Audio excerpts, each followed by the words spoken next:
Seorang lagi tokoh yang mungkin muslimat pernah dengar. Ni kita ada sampai pukul berapa nak cerita ni? Cerita perang ni tak habis sampai tengah malam aja. Tak apa, saya tambah sikit lagi. Ada seorang lagi. Ini kemudian lagi daripada itu, mungkin muslimat pernah dengar nama Cut Nyak Dien. Dia ada filem pernah Indonesia. Indonesia ni bagus, dia buat filem. Kita pun buat gaklah filem kan. Tapi Cut Nyak Dien ni dia memang ada filemnya. Cut ni kalau orang Aceh, Cut ni lebih kurang macam kita ni kerabat Wan lah kot. Kan, Cut Nyak, yang itu macam kita lah Tengku. Kalau Tengku dia Tiuku, Piramli itu Tiuku Nyak Putih kan. Tu maknanya bangsawan juga tu. Jadi Cut Nyak Dien ni memang bangsawan. Ya. Cut Nyak Dien dia lahir tahun 1848. Ya, bapa dia ialah Tiuku Nanta Setia. Ini daripada keturunan Kesultanan Aceh juga. Ya. Cut Nyak Dien ni. Saya pendekkan cerita dia lah sebab panjang juga cerita Cut ni. Ya. Cut Nyak Dien ini tahun 1862 dia berkahwin dengan Tiuku Ibrahim Lamnga. Tiuku Ibrahim Lamnga. Jadi makna bangsawan juga. Dia kahwin sama bangsawan. Dan Cut Nyak Dien ni pun seorang yang dikatakan sangat rupawan.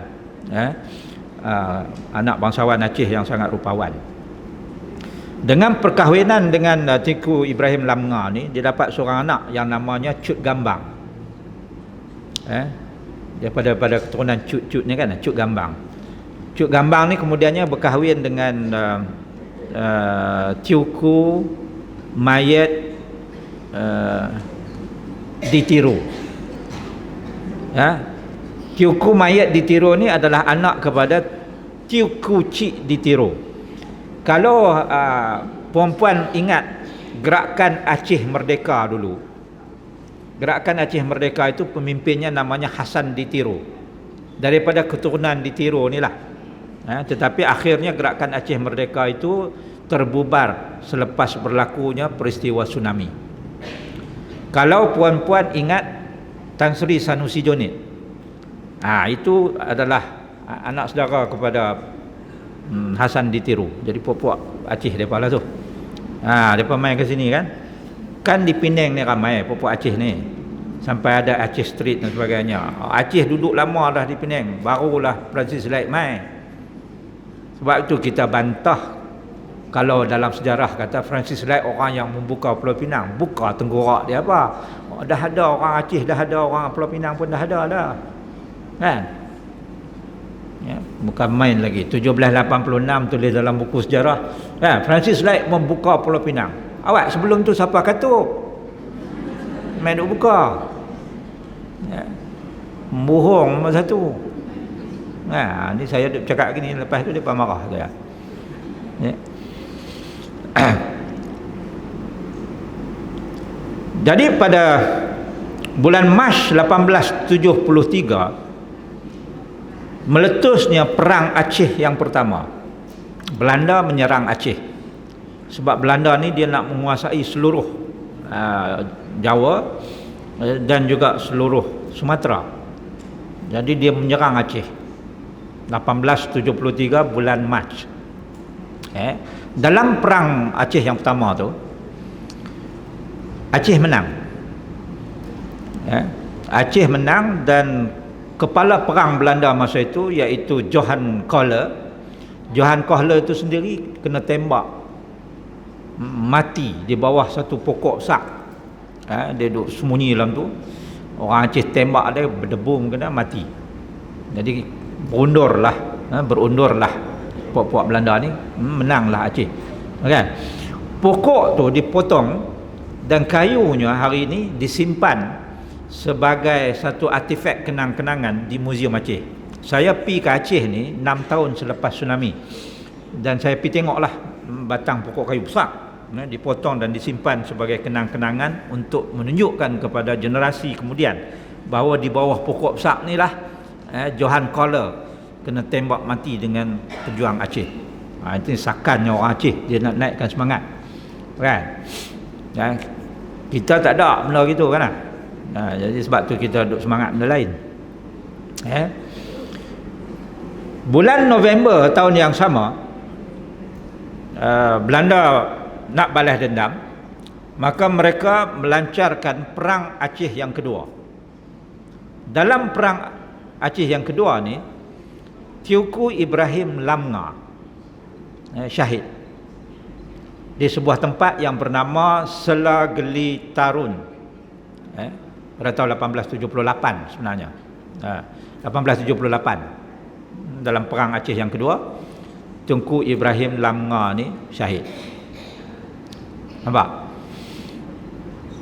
Jadi bila dia syahid, maka sedihlah Cut Nyak Dien ni bersama dengan anak dia Cut Lamga, Cut Gambang tadi. Masa tu ada seorang lagi pembesar Aceh yang bernama Tengku Omar. Tengku Omar ni kalau kita ambil duit Indonesia, salah satu, saya tak ingat currency dia yang mana satu tu, tak ada gambar Tengku Omar di situ. Teuku Omar. Jadi Teuku Omar ni dia berasa kesian gamaknya dekat Cut Nyak Dien ni. Dia pergi lamar Cut Nyak Dien lah. Dia kata, "Mailah kita menikah." Nampak lagu kesian. Cut Nyak Dien kata, nak menikah dengan dia boleh, tapi dengan satu syarat. Syarat dia hendaklah mengizinkan dia turut sama pergi perang. Kalau tak bagi, tak payah kahwin. Jadi Tengku Omar kata, oh pula dah, kita nak menikah suruh dia duduk di rumah kan, jaga anak dia Cut Gambang tadi. Dia kata tak. Nak menikah boleh dengan syarat izinkan dia pergi perang, dan dia kata dia akan bawa sekali Cut Gambang ke medan. Tengku Omar kata sudahlah pula lagu tu. Orang Aceh ni dia bawa Quran di tangan kanan, rencong di tangan kiri. Walaupun sampai masuk ke dalam hutan, mereka melancarkan serangan-serangan berbentuk gerila. Yang ini yang menyebabkan Belanda tak boleh tahan. Jadi akhirnya Tengku Omar kata, tak apalah, nak pergi perang sekali pun tak apa. Janji nikahlah. Pada hujung tahun 1878 itu. Jadi teruskanlah berperang dengan Cut Nyak Dien sekali, turut berperang sama, berlawan, bertikam dan sebagainya, menembak. Tahun 1893, oleh sebab kuatnya asakan daripada Belanda, ramai pejuang Aceh yang syahid. 1893 tu tinggal tak ramai dah, dalam 200 orang, 250 orang pengikut Tengku Omar. Jadi Tengku Omar kata kalau macam ini habis orang dia nanti. Jadi Tengku Omar kata, okeylah Belanda, kami menyerah kalah. Kami menyerah kalah. Belanda seronoklah kan, dapat tangkap Tengku Omar. Tengku Omar kata kami tak maulah perang dengan Belanda. Jadi Belanda kata okey, kalau macam tu kami lantik kamu jadi apa ni, kapten Belanda. Tengku Omar kata tak apa, lantik. Belanda pun lantiklah Tengku Omar menjadi kapten Belanda, dan dia bagi senjata dan sebagainya. Tahun 1893 Tengku Omar istihar, kami sebenarnya masih nak berperang dengan Belanda. Jadi Belanda punyalah geram, dia istihar dalam tahun 1893 itu pengkhianatan Tengku Omar. Sebenarnya Tengku Omar membuat helah sahaja untuk mendapatkan senjata-senjata daripada Belanda, dan kemudian meneruskan lagi perjuangan untuk berperang dengan Belanda. Akhirnya Tengku Omar juga syahid di Melabuh.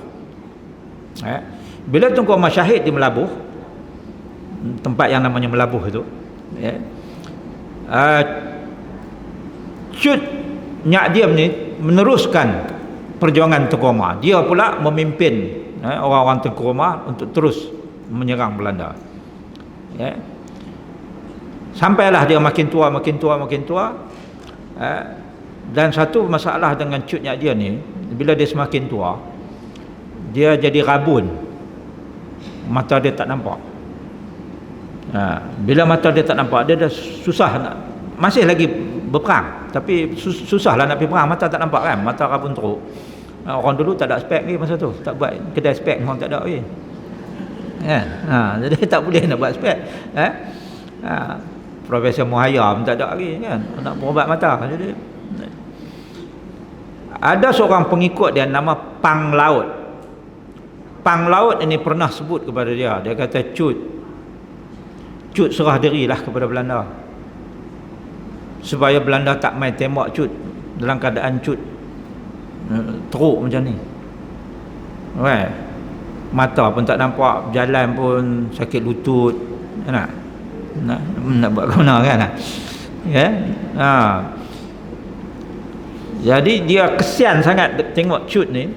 Akhirnya Pang Laut ini dia pergi bagi tahu Belanda di mana Cut ini duduk sembunyi.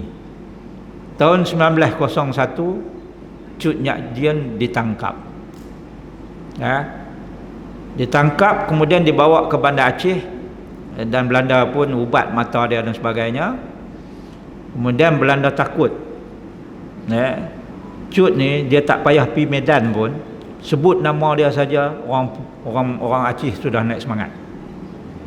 Jadi oleh sebab tu Belanda kata kita kena buang daerah Cut Nyak Dien ini. Dan Cut ni pun dibuanglah ke Sumedang di Jawa Barat. Satu tempat yang namanya Sumedang.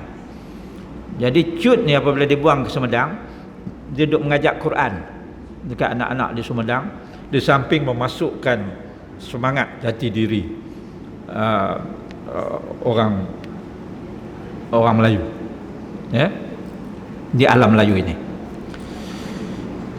Akhirnya tahun 1908 Cut Nyak Dien, pahlawan Aceh ini, meninggal dunia dalam buangan di Sumedang itu. Umur dia masa tu 60 tahun. Ini lagi satu contoh yang kalau kita nak ambil sebagai satu contoh. Ada orang kata itu semua orang Aceh, macam mana dengan orang sebelah sini? Tak ada. Ada. Ini nak cerita satu lagi sebelum saya berhenti. Saya berletihlah cerita perang ni lah. Satu lagi nama yang mungkin pernah dengar, mungkin Muslimat pernah dengar, mungkin belum pernah dengar. Nama dia panjang sikit, Adruja Wijayamala Singa. Pernah dengar tak? Adruja Wijayamala Singa. Adruja tu sebab dia keturunan raja. Wijayamala tu nama perempuan lah, bunga. Singa tu sebab dia cengih. Pak dia siapa? Pak dia ialah Sultan Muhammad, ataupun gelaran dia Raja Sang Tawal. Sultan Muhammad ataupun Raja Sang Tawal ini adalah pemerintah sebuah negara kota Melayu yang bernama Gerahi, Kota Gerahi. Ini peristiwa berlaku tahun 1267 sampai tahun 1335 Masehi, itulah Sang Tawal memerintah Kota Gerahi. Dan mereka ni adalah daripada keturunan Sri Wijaya, dinasti Mauli, dinasti Mauli, Sri Wijaya dulu. Masa Kota Gerahi itu di bawah perintah Sang Tawal ini, Raja Sang Tawal ini, Siam Pok Hijau ni, Sukhothai, Siam Pok Hijau ni Sukhothai lah, Sukhothai ni selalu duk serang Kota Gerahi. Raja Sukhothai ni nama dia Rama Kamheng. Hari ni kalau kita pergi ke Bangkok, ada satu jalan itu, jalan Ram Kamheng. Tu nama raja depa lah tu. Ram Kamheng ataupun Rama Kamheng. Kamheng bukan kambing tak, Kamheng. Rama Kamheng. Ni raja ni cukup zalim.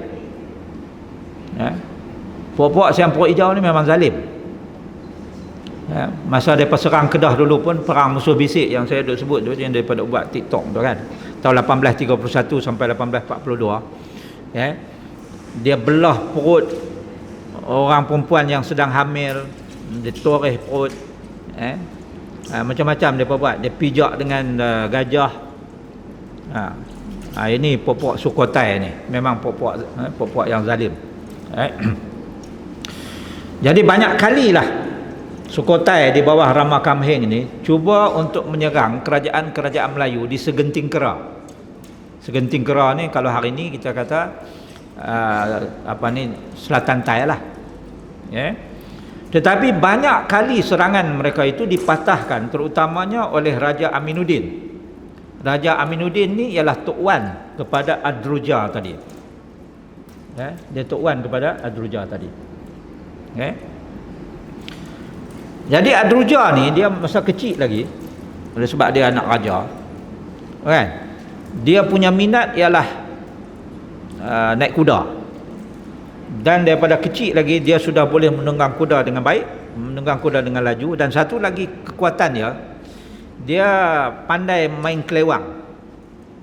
Kelewang tahu kan? Kelewang ni pedang panjang. Dia pandai main kelewang. Dia pandai, dia berlawan. Dah lah pandai naik kuda, boleh main kelewang pula. Ini pun tomboy juga, Adruja Wijayamala Singa ini.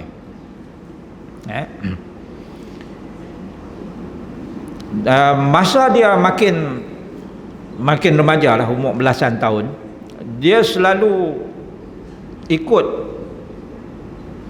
ayahanda dia, Raja Muhammad, Sultan Muhammad, Raja Sangtawal ini, pergi ke medan perang. Dan kadang-kadang dia bawa panji, kota Gerahi dalam perang tu. Kadang-kadang dia jadi perawat untuk mengubati tentera ayahanda dia yang cedera dalam perang. Jadi dalam masa perang tu dia tengok betapa tentera kota Gerahi ni selalu berundur, dan semangat rakyat kota Gerahi ni tak begitu kuat. Semangat tak begitu kuat. Kalau kena gempur dengan Sukhothai ni, kan, sehari dua boleh bertahan lah. Tapi kalau banyak hari lagi dengan tentera bergajah daripada Sukhothai yang begitu garang, begitu zalim dan sebagainya, jadi rakyat kota Gerahi ni selalu berundur begitu. Jadi Adruja ni kata, ni kena buat sesuatu. Kalau kita tak buat sesuatu, lama-lama habis kita punya negeri dilanggar oleh Sukhothai ni. Jadi tergeraklah dalam hati Adruja ni untuk menubuhkan satu pasukan khas perempuan saja, untuk sama bantu kaum lelaki di medan perang untuk lawan Sukhothai. Jadi dia pun cadanglah kepada ayahanda dia. Dia pergi jumpa ayahanda dia. Dia kata, anak anda rasa nak buat satu regimen perempuan untuk bantu kaum lelaki. Ayahanda dia kata, hang tak usah duk mengarut lah, kan, duk di rumah sudahlah. Dia kata tak boleh. Dia tengok makin teruk ni.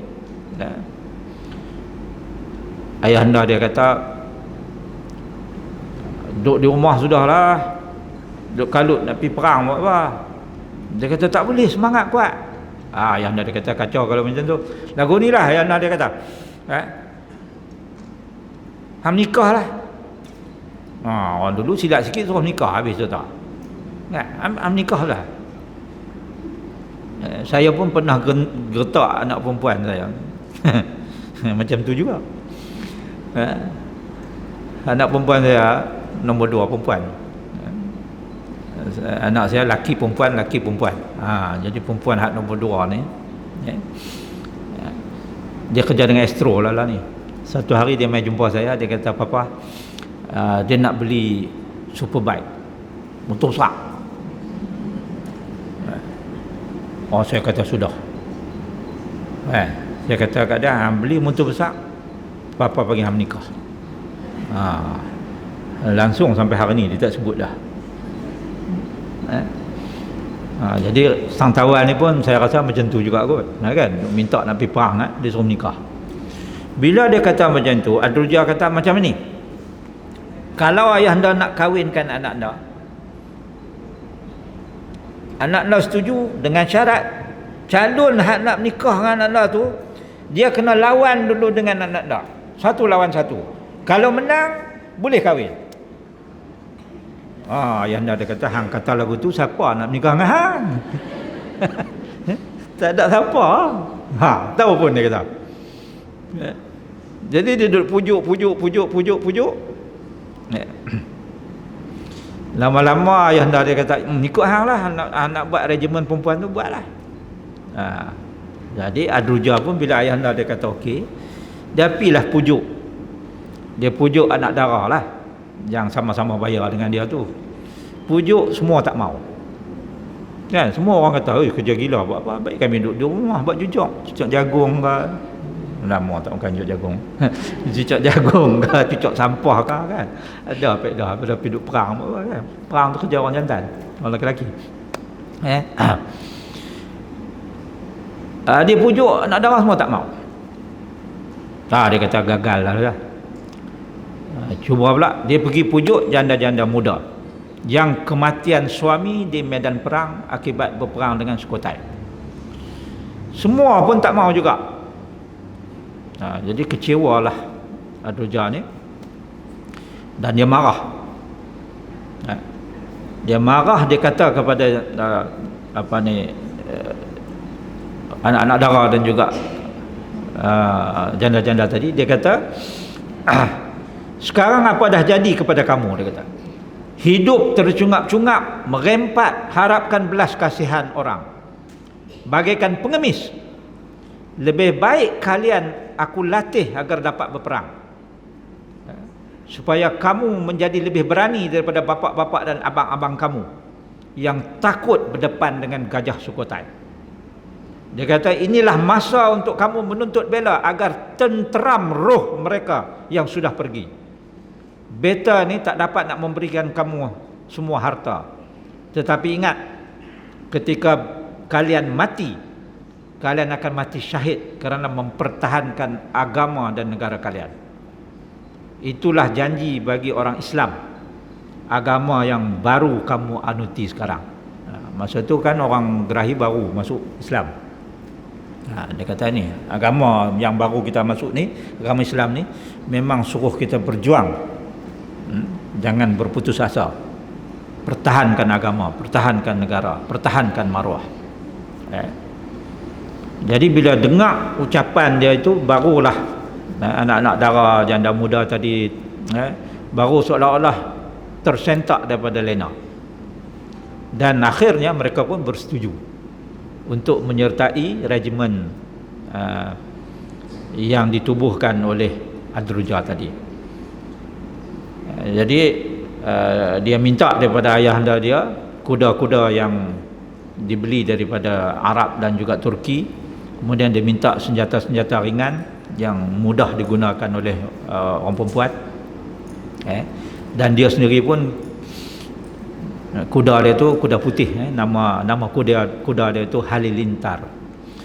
Jadi regimen perempuan dia ni, dia bagi nama Sri Wijayamala.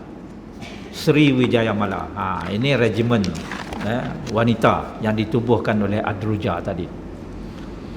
Jadi lepas dia dah latih depa 2-3 bulan, memanah pun dah cekap dah puak tu, main kelewang pun dah cekap dah, naik kuda pun dah cekap dah, puak-puak Sri Wijayamala ni, 41 orang yang terpilih, yang memang cekap, sharpshooter.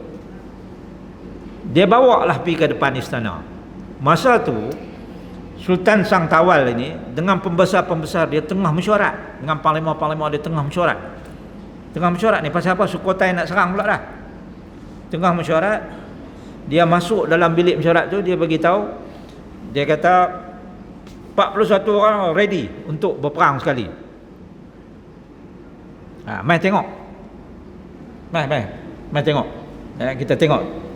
Jadi Sultan Sangtawal pun pilah ke tingkap tu, dia tengok. Depa duduk di bawah, duduk beratur. Kan? Anak dara ada, janda muda ada, Jadi beberapa orang panglima ni bila tengok wala perempuan-perempuan je kat bawah kan. Ada yang nyindir-nyindir lah. Boleh ke puak ni perang? Boleh ke tarik busur? Macam tak yakin tak? Dia ambil panglima tu, kita main ni. Main duduk dekat tingkap tu, dia beritahu seorang di bawah tu, hang panah. Kawan tu pun ambil panah sejengkai daripada muka panglima tu, terkejut, terlayak dia gak tu. Dia kata nak dia bagi arahan yang kedua. Ini arahan pertama, nakkah dia bagi arahan yang kedua? Kawan tu terus lari balik duduk.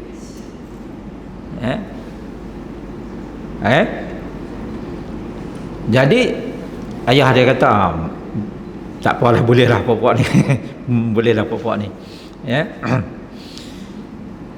Satu malam ketika Sri Wijaya Mala punya regimen ni sedang berkawal dalam kawasan kota, dalam kawasan istana, nampak di hujung kampung tu ada orang panah api. Maknanya kampung tu sedang diserang oleh Sukhothai.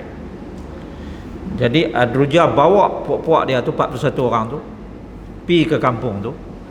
Depa tebas habis puak-puak Sukhothai. Seorang pun tak selamat. Berita tu sampai balik kepada Raja Sukhothai tadi ni, Rama Kamheng. Rama Kamheng marah. Dia kata, "Amboi, depa tebas habis.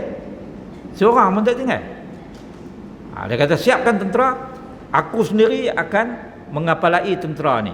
Pecahkan kepada dua ketumbukan. Satu ketumbukan kita berperang dengan tentera Sangtawal.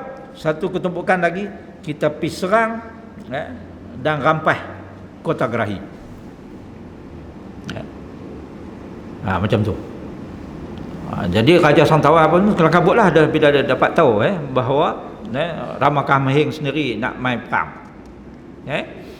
Jadi Raja Sangtawal pun mengarahkan semua menteri dan panglima perangnya untuk berbincang bagaimana cara untuk membalas serangan. Mereka pun keluar daripada kota, pergi bertahan di depan, dan puak-puak Adruja ni Sangtawal begitu, hang jangan keluar, hang jaga dalam kota. Mereka pun kena duduk dalam kota sebab ini arahan Sultan, tak boleh sanggah. Tapi hati tu rasa tak seronok, kan? Duduk jaga dalam tu saja buat apa? So akhirnya mereka turut sama pergi ke Medan, dan dia tengok bahawa tentera ayah dia tu dah teruk dah kena dengan gajah kan. Gajah dulu gajah perang. Gajah perang ni bukan gajah macam kita duk pergi tengok orang duk naik pelancong tu. Gajah perang ni besar-besar. Dulu di Kedah ada seorang gembala gajah, pelatih gajah yang hebat, nama dia Tok Mia. Dari situlah datangnya kata-kata gajah Tok Mia. Hang ni besar sebab gajah Tok Mia. Memang Tok Mia tu dia pelatih gajah yang hebat. Dan gajah Kedah ni adalah gajah-gajah besar. Dalam sejarah dulu-dulu Arab main dengan kapal, antara barang yang dibeli daripada Kedah adalah gajah. Kedah pengeksport gajah yang terbesar. Gajah, pedang. Sebab besi Kedah tu yang disebut sebagai besi Qala'i ataupun pedang Qala'i, itu besi yang berkualiti tinggi. Dan satu lagi yang Arab beli ialah kapur barus, kapak barus. Sebab dia guna untuk mayat kan. Jadi ini antara benda yang dibeli daripada Kedah, selain daripada rempah ratus lah.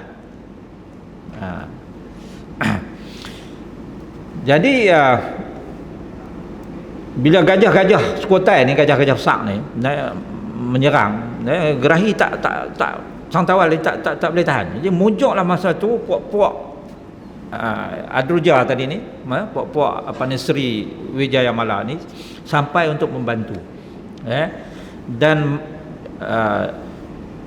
dia bagi tahu kepada 5 orang daripada 41 orang tu, 5 orang tu hampa bawa tombak cangkuk.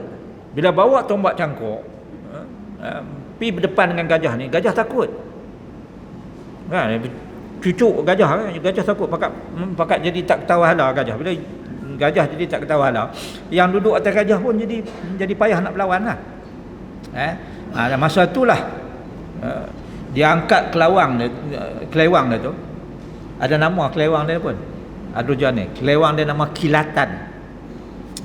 Dia angkat dan dicucuk, dirodok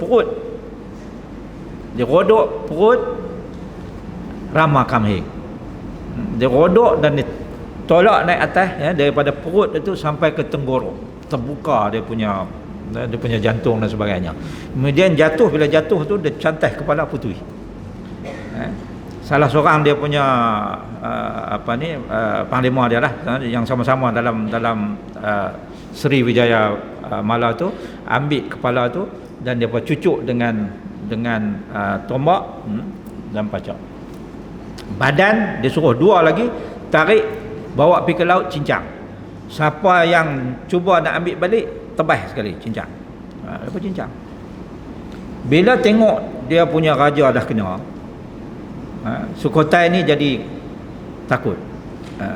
Dalam keadaan dia takut berundur, ada yang terjun ke tanah melutut, pasal raja dah tak ada kan. Adruja kata kepada anggota tentera dia, regimen dia, potong belalai gajah. Jadi puak-puak tu kata, kesianlah kat gajah. Jangan kesian, dia kata, potong. Depa pun cantai belalai gajah. Gajah ni bila belalai dia kena potong, dia sakit. Bila dia sakit, dia mengamuk, dia pijak tak kira siapa. Habis tentera-tentera dia sekali dia pijak. Jadi kalahlah Rama Kamheng dan Sukhothai pada waktu itu. Kerana serangan daripada Adruja Wijayamala Singa ini. Tapi kemudiannya anak kepada apa nama dia, saya terlupa dah. Anak kepada Rama Kamheng tu, nama dia Loi Tai. Loi Tai ni beberapa tahun selepas itulah mengumpulkan kembali kekuatan dan menyerang lagi Gerahi. Akhirnya Gerahi terpaksa berundur sehinggalah ke satu tempat namanya Sanjura. Dan sampai di Sanjura tu dia minta supaya rakyat dia bina sebuah kota yang namanya Kota Langkasuka untuk dijadikan pusat pemerintahan baru. Kemudian dia kata anak dia ni Adruja Wijayamala Singa ni telah banyak membantu, jadi dia ingin hadiahkan sekeping tanah kepada anak dia itu sebagai hadiah kerana jasa anak dia Adruja Wijayamala tadi.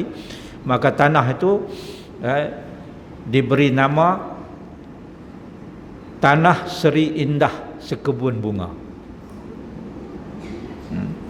Seri Indah Sekebun Bunga dibagi kepada anak dia Adruja. Adruja memerintahlah Seri Indah Sekebun Bunga itu menjadi sangat makmur.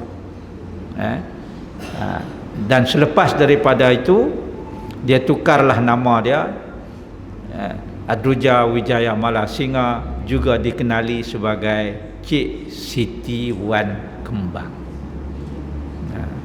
Jadi selepas daripada itu semua pemerintah perempuan di tanah Seri Indah itu dinamakan Cik Siti Wan Kembang. Jadi dalam sejarahnya Sri Adruja Wijayamala ini adalah Cik Siti Wan Kembang pertama. Sebab lepas pada itu ada lagi lah Cik Siti Wan Kembang yang memerintah negeri Seri Indah, tanah Seri Indah.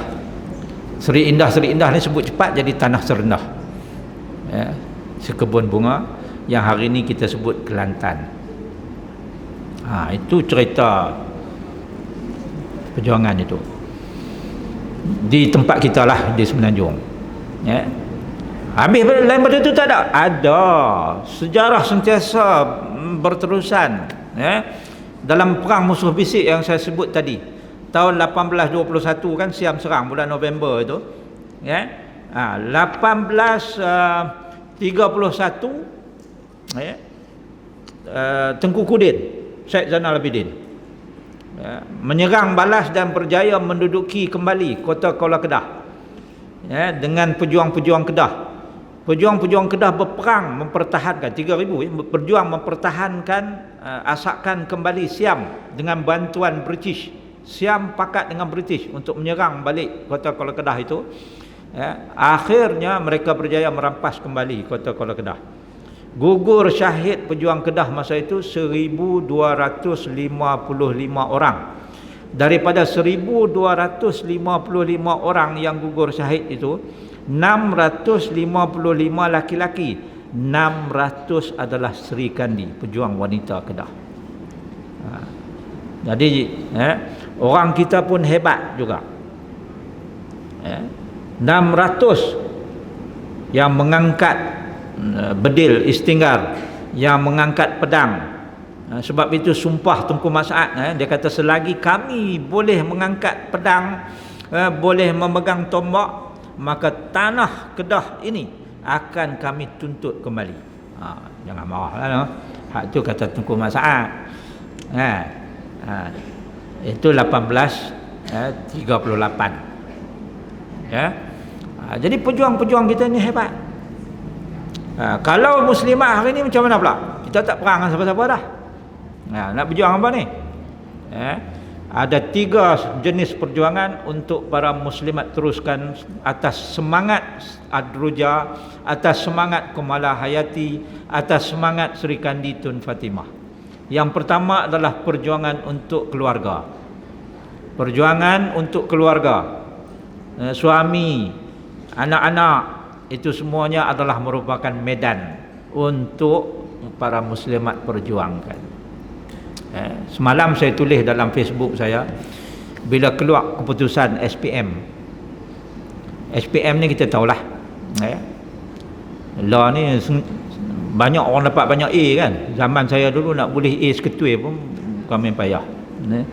Kalau dapat A satu boleh buat kenduri satu kampung. Punya susah nak dapat A. Saya sendiri pun saya tulis dalam tu. Saya kata ada yang dapat banyak A, tahniah. Ada yang tak dapat A ataupun kurang A, jangan berputus asa. Sebab SPM ni bukan segala-galanya. Walaupun ianya mustahak, ya, tetapi maknanya kalau kita tak dapat keputusan yang cemerlang sangat pun, jalan untuk menuntut ilmu itu sentiasa terbuka lebih luas, terutamanya sekarang. Jadi janganlah ada anak-anak yang rasa sedih, stres dan sebagainya, kan? Jadi adalah merupakan tanggungjawab ibu terutamanya, ya, untuk memerhatikan, dan memujuk anak-anak ini serta memberi semangat. Saya kata saya dulu grade 2 SPM. Bukan dapat grade 1 pun, grade 2. Aggregate 26. Terlajak 2 aggregate. Cita-cita nak pergi luar negara tak tercapai pada waktu itu. Sebab aggregate terlajak 2 unit. Jadi saya menanam iltizam pada masa itu, tak apa, tak dapat pergi luar negara, saya akan pergi universiti dalam negara dulu, dapat ijazah dulu. Lepas ijazah tu saya akan keluar negara. Itu yang saya tanam dalam hati saya, ya. Dan berbekalkan semangat itulah saya masuk UPM tahun 80. Masuk UPM buat diploma, sebab lepas SPM kan, tak boleh buat ijazah. Kalau nak buat ijazah kena ada STPM, ya. Buat diploma, belajar sungguh-sungguh, dapat keputusan cemerlang tahun 1 diploma, terus diberi tawaran untuk masuk buat ijazah tahun 1, tak payah habiskan diploma, ya. Masuk buat ijazah. Separuh kelas saya itu bukan Melayu. Mereka masuk dengan STPM. Dan saya kata tak kira siapa pun, jom kita tengok, kita bersaing. Dan saya study sungguh-sungguh 4 tahun. Saya dapat keputusan cemerlang ijazah. saya ditawarkan untuk buat master di Amerika. Jadi saya kata nah, yang aku nak sangat tahun 79 SPM dulu, sekarang ni tercapai. Sampai di Amerika, kita cakap orang putih pun tak apa betul. Yalah, saya ni kan dari kampung Alok Madi, anak bukit. Mana ada cakap orang putih. Sekolah orang putih tapi aliran Melayu masa tu, express class. Tadika mana ada zaman saya. Jadi di sekolah tu baru mula tahu belajar cakap Melayu. Cakap orang putih. Cakap Melayu pun cakap Melayu standard lah. Sebelum tu cakap kampung. Kita budak kampung. Duk belajar good morning, teacher, thank you teacher tu pun balik duk praktis depan kambing. Jadi tahun 86, musim luruh tahun 86, saya masuk ke Amerika, belajar di Amerika, dan saya pulun sungguh-sungguh mengalahkan pelajar Amerika yang belajar dalam bahasa ibunda mereka. Saya dapat GPA 4.0. Tahun 88 saya dapat tempat untuk buat PhD, tapi dipanggil balik kerana tahun 88 itu ekonomi kita meleset teruk, kerajaan tak ada duit nak bagi beasiswa kat saya, dia kata kena balik. Jadi tahun 88 saya pun balik lah, tak apalah, dah kerajaan tak ada duit, saya balik dulu. Saya punya rahsia kejayaan, selain daripada kita pulun sebab ada semangat kita nak belajar, setiap kali peperiksaan, masa di UPM, setiap kali peperiksaan saya akan tulis surat kepada ayah saya. Saya bagi tahu minggu depan periksa, minta mak dengan ayah tolong doa. Ini doa mak dengan ayah ni, ini doa paling keramat. Tak gaduh lah duk pergi cari tu keramat mana, di rumah kita ada keramat. Sampai saya di Amerika sekalipun, bila nak exam saja, masa tu dah ada telefon, saya telefon balik, saya bagi tahu mak, ayah tolong doa, nak periksa pula ni. Ini perjuangan muslimat, perjuangan bersama. Jadikan peperiksaan ini perjuangan bersama mak, ayah dengan anak. Saya tengok banyak juga rumah anak tu periksa dia sendiri je. Ayah malah asyik tengok wrestling. Kan? Buka kuat-kuat pula, budak tu tak boleh baca buku. Jadi mereka tidak merasakan bahawa ini adalah perjuangan bersama. Itu untuk keluarga, untuk suami, dan muslimat juga harus tahulah apa masakan makanan yang sesuai untuk dimasak untuk anak-anak supaya cerdas fikirannya. Anak mula nak baca buku, jangan masak pulut. Anak periksa esok, tak apa ni mak masak pulut lagi. Eloklah. Baru baca dua lai, lepas tu kelik-kelik ngantuk. Sebab pulut itu menyebabkan mengantuk.